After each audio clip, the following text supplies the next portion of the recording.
Blessed Lord, you have caused all holy scriptures to be written for our learning.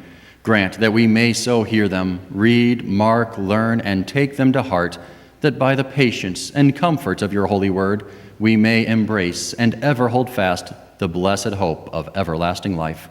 Through Jesus Christ, your Son, our Lord, who lives and reigns with you in the Holy Spirit, one God, now and forever. Amen. Receive now the benediction of our Lord. The Lord bless you and keep you. The Lord make his face shine upon you and be gracious unto you. Lord, look upon you with favor and give you peace.